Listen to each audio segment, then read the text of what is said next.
తిరుమలలో మంగళవారం భక్తుల రద్దీ సాధారణంగా ఉంది.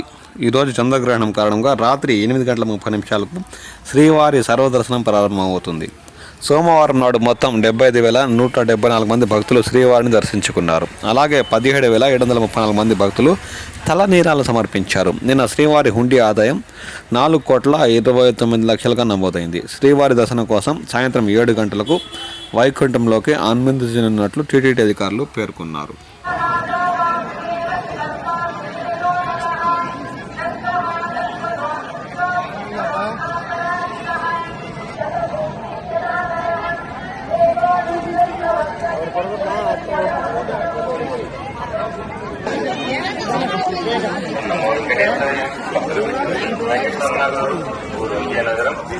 శ్రీవారి ఆలయం